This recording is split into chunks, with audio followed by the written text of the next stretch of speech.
भक्त जनों, रविवार का दिन आप सुने रवि व्रत कथा। प्राचीन काल में एक बुढ़िया रहती थी। वो नित नियम रूप से रविवार का व्रत करती। रविवार के दिन सूर्य उदय से पहले उठकर बुढ़िया स्नादि से निमृत होकर आंगन को गोबर से लीप कर स्वच्छ करती। उसके बाद सूर्य भगवान की पूजा करते हुए रविवार का व्रत कथा सुनकर सूर्य भगवान का भोग लगाकर दिन में एक समय भोजन करती। सूर्य भगवान की अनुकंपा से बुढ़िया को किसी प्रकार की चिंता और कष्ट नहीं था। धीरे धीरे उसका घर में धन धनाई से भरे रहा था। उस बुढ़िया को सुखी होते देखे उसकी पड़ोसिन उससे जलने लगी। बुढ़िया ने कोई गाय नहीं पाल रखी थी। अतः वो अपनी पड़ोसिन के आंगन में बंधी गाय का गोबर लाती है। पड़ोसिन ने कुछ सोचकर अपनी गाय को घर के भीतर बांध देती है। रविवार को गोबर न मिलने से बुढ़िया अपना आंगन नहीं लीप सकी।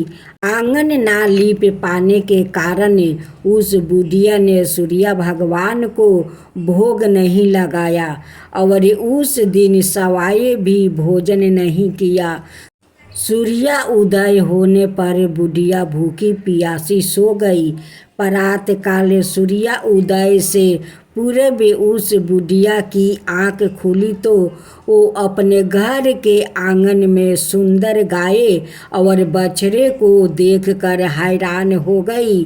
गाय को आंगन में बांधकर उसने जल्दी से उसे चारा लगाकर खिलाया। पड़ोसन ने उस बुढ़िया के आंगन में बंधी सुंदर गाय और बछड़े को देखा तो वो उससे और अधिक जलने लगी। तभी गाय ने सोना का गोबर किया। गोबर को देखते ही पड़ोसिन की आंख फट गई। पड़ोसिन ने उस बुढ़िया को आस पास ना पाकर तुरंत उसे गोबर को उठाया और अपने घर ले गई और अपनी गाय का गोबर वहां राख आई। सोने का गोबर से पड़ोसिन कुछ ही दिनों में धनवान हो गई। गाय प्रतिदिन सूर्य उदय से पूर्व सोने का गोबर किया करती थी और बुढ़िया के उठने के पहले पड़ोसिन उस गोबर को उठा ले जाती थी। बहुत दिनों तक बुढ़िया को सोने का गोबर के बारे में कुछ पता नहीं चला। बुढ़िया पहले की तरह हर रविवार को भगवान सूर्य देव का व्रत करती रही और कथा सुनती रही। लेकिन सूर्य भगवान को जब पड़ोसिन की चाल की पता चला तो उन्होंने तेज आंधी चलाई। आंधी का प्रकोप देखकर बुढ़िया ने गाय को घर के भीतर बांध दिया। सुबह उठकर बुढ़िया ने सोने का गोबर देखा। उससे बहुत आश्चर्य हुआ। उस दिन के बाद बुढ़िया गाय को घर के भीतर बांधने लगी। सोने के गोबर से बुढ़िया कुछ ही दिनों में बहुत धनी हो गई। उस बुढ़िया के धनी होने से पड़ोसिन बुरी तरह जल पूर कर राख हो गई और उसने अपने पति को समझा बुझाकर उसे नगर के राजा के पास भेज दिया। सुंदर गाय को देखकर राजा बहुत खुश हुआ। सुबह जब राजा ने सोने का गोबर देखा तो उसके आश्चर्य का ठिकाना नहीं रहा। उधर सूर्य भगवान को भूखी प्यासी बुढ़िया को इस तरह प्रार्थना करते देखा। उस पर बहुत करुणा आ गई। उसी रात सूर्य भगवान ने राजा को सपने में कहा, राजन, बुढ़िया की गाय बछड़ा तुरंत लौटा दे, नहीं तो तुम पर विपत्तियों का पहाड़ टूट पड़ेगा, तुम्हारा महल नष्ट हो जाएगा। सूर्य भगवान के सपने में बुरी तरह भयभीत राजा ने प्रत्यय उठते ही गाय और बछड़ा बुढ़िया को लौटा दिया। राजा ने बहुत सा धन देकर बुढ़िया से अपनी गलती के लिए क्षमा मांगी। राजा ने पड़ोसिन और उसके पति को उनकी इस दुष्टता के लिए दंड दिया। फिर राजा ने पूरे राज्य में घोषणा करवाई कि सभी स्त्री पुरुष रविवार का व्रत किया करे। रविवार का व्रत करने से सभी लोग के घर धन धनाय से भर गया। राज्य में चारों ओर खुशहाली छा गई। स्त्री पुरुष खुशी जीवन यापन करने लगे और तभी से लोग के शारीरिक कष्ट भी दूर हो गया। भक्तजनों, आज आप एक कहानी सुने, चंदन बने शिवनंदन। एक राजा शिकार खेलते हुए दूर घने जंगल में पहुंच गया। लौटते समय वो मार्ग भूल गया। भटकते भटकते उसे एक बंद प्रकाश दिखाई दिया। उस प्रकाश की ओर बढ़ते बढ़ते वो एक झोपड़ी के समीप आ गया, जहाँ एक निर्धन भील रहता था। राजा ने भील के द्वार को खटखटाया और उसकी झोपड़ी में शरण ली। भील ने राजा का स्वागत सत्कार किया। राजा ने सुख से रात्रि व्यतीत किया। प्रात काल विदा होते हुए राजा ने पूछा, भील, तुम्हारी आजीविका का साधन क्या है? भील ने उत्तर दिया, महाराज, मैं वन से लकड़ी काट कर लाता हूँ और उसका कोयला बनाकर बाजार में बेचता हूँ। राजा प्रसन्न होकर भील को अपने राज्य में ले गया और पुरस्कार के रूप में उसे एक छोटा सा चंदन बन दे दिया। भील कुटिया बनाकर सुखपूर्वक रहने लगा। एक बरस के बाद राजा उस चंदन वन को देखने के लिए गया। वो यह देख कर चकित रह गया कि वन पराये उजड़ गया है और भील उस झोपड़ी में दयनीय अवस्था में रह रहा है। राजा ने उससे पूछा, तुमने वन का क्या किया? भील ने उत्तर दिया, महाराज, पहले तो मैं दूर से लकड़ी काट कर लाता था और फिर कोयला बना लेता। अब मैं यही लकड़ी का कोयला बना लेता हूँ और उसे बेचकर अपना गुजारा करता हूँ। अब तो सारा वन कट चुका था, केवल एक वृक्ष बचा है। राजा को उसकी मूर्खता पर बड़ा दुख हुआ और उसने कहा, भील, तुम बहुत ही मूर्ख हो। तुमने चंदन वन का महत्व ही नहीं समझता। इस वृक्ष की छोटी सी लकड़ी काट कर उसे बाजार में बेच कर आओ। भील वृक्ष की छोटी सी लकड़ी काट कर उसे बाजार में ले गया और उसने उसे बेच दिया। भील को उससे काफ़ी पैसा मिल गया। वो बहुत ही चकित होकर राजा के पास लौट गया। भील के हृदय में अपनी अज्ञानता पर बड़ा खुश था। उसने राजा से कहा, महाराज, मैंने आपके उपकार का मूल नहीं समझा। राजा ने उसे समझा कर कहा, भील, जो कुछ हानि हो गई उस पर अब पछताने से क्या लाभ है। अब इस वृक्ष का ठीक मूल्य समझो, इससे थोड़ी थोड़ी लकड़ी काट कर धन कमाते रहो और नए नए वृक्ष लगाते रहो। आगे चल कर फिर एक हरा भरा चंदन वन हो जाएगा। एक औरी कहानियाँ। किसी जमाने की बात है, एक आदमी था, उसका नाम था सूर्य नारायण। वो सवाए तो देवलोक में रहता था, किंतु उसकी माँ और एक पत्नी इसी लोक में रहती थी। सूर्य नारायण सावा मन कंचन इन दोनों को देता था और सावा मन सारी प्रजा को देता था। प्रजा चैन से दिन काट रही थी, किंतु माँ बहू के दिन बड़ी मुश्किल से गुजर रहे थे। दोनों दिने दिन सूखती जा रही थी। एक दिन बहू ने अपनी सास से कहा, सासू जी, और लोग तो आराम से रहते हैं, पर हम भूखे मरे जा रहे हैं। अपने बेटे से जाकर कहो ना, वो कुछ करे। बुढ़िया को बात बहू को जच गई। वो लाठी ठेंगती ठेंगती देवलोक पहुंच गई। सूर्य नारायण दरबार में बैठे हुए थे। द्वारपाल ने जाकर उन्हें खबर दी, महाराज, आपकी माता जी आई है। सूर्य नारायण ने पूछा, कैसे हाल है।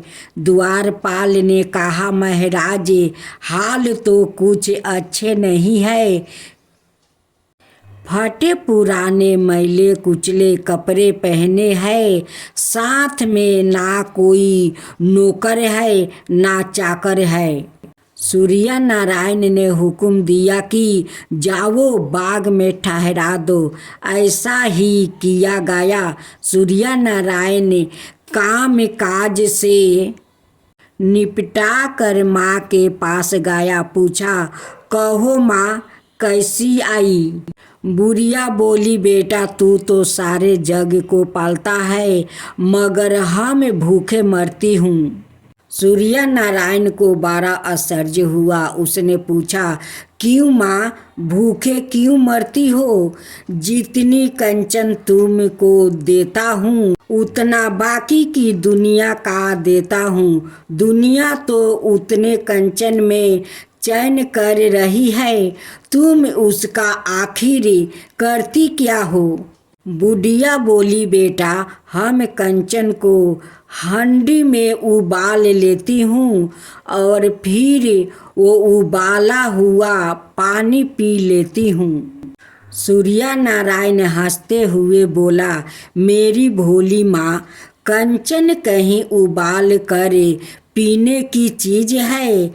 इसे तुम बाजार में बेच कर बदले में अपनी मन चाही चीजें ले आया करो, तुम्हारा सारा दुख दूर हो जाएगा।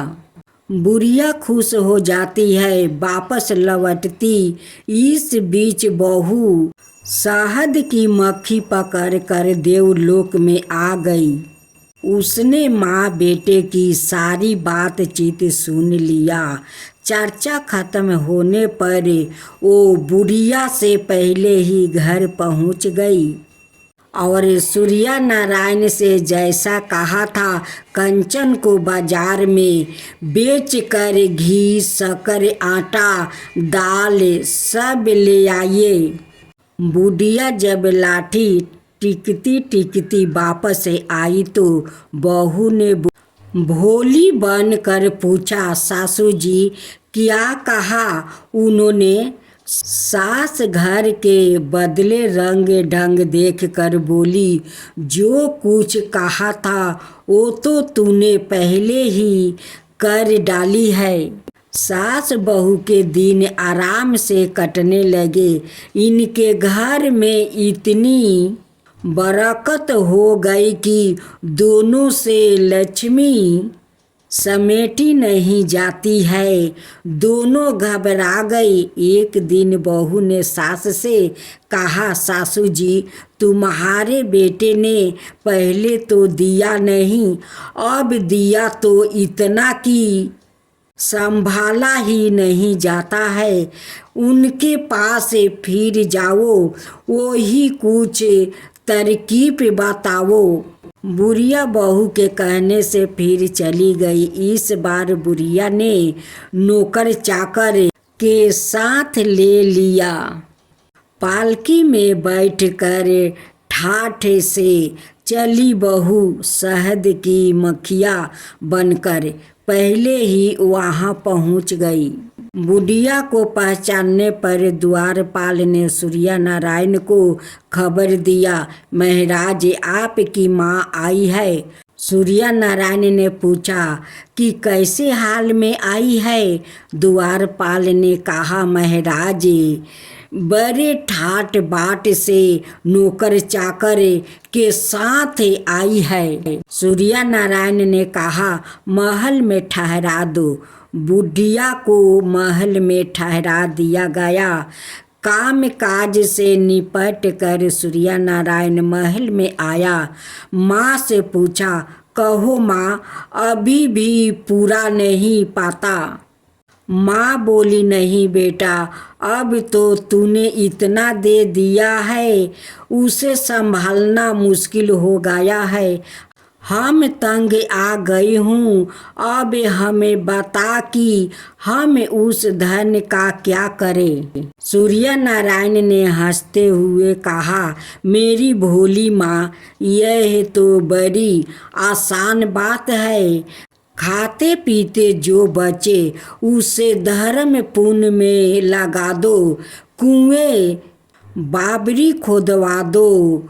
मुसाफिरों को ऐसे बहुत से काम आएगा। शहद की मक्खी बनी बहू पहले ही मौजूद थी। उसने सब सुन लिया और फौरन घर लौट कर सादा व्रत पीठा दिया।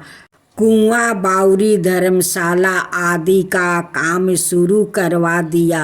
बुढ़िया जब लौटी तो उसने भोली बन कर पूछा, उन्होंने क्या कहा सासू जी? बुढ़िया ने घर के बदले रंग ढंग देख कर कहा, बहू, जो कुछ उसने कहा था वो तो तूने पहले ही कर डाली। इसी तरह कई दिन बीत गए। एक दिन सूर्य नारायण को अपने घर की सुधि आई। उसने सोचा कि चलो देखते हैं तो सही किया दोनों क्या हाल चाल है। इधर माँ कई दिनों से आई नहीं। यह सोच सूर्य नारायण साधु का रूप धारण कर आए। आते ही उनके दरवाजे पर आवाज लगाया, अलख निरंजन, अलख निरंजन। आवाज सुनते ही बुढ़िया पोटली में आटा लेकर साधु को देने आई। साधु ने कहा, माई, मैं आटा नहीं लेता, मैं तो आज तेरे यहाँ ही भोजन करूँगा। तेरी इच्छा हो तो भोजन करवा दे, नहीं तो मैं शराब दे दूँगा। शराब का नाम सुनते ही बुढ़िया ने गिड़गिड़ा कर कहा, नहीं नहीं बाबा, शराब मत दो, मैं भोजन करवाऊंगी। साधु ने कहा, माई, हमारी एक शर्त है।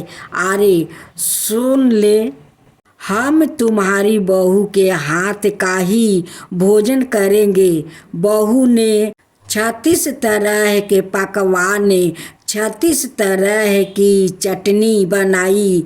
बुढ़िया साधु को बुलाने गई। साधु ने कहा, माई, हम तो उसी पाट पर बैठेंगे जिस पर तेरे बेटा बैठता था। उसी थाली में खाएंगे जिसमें तेरा बेटा खाता था।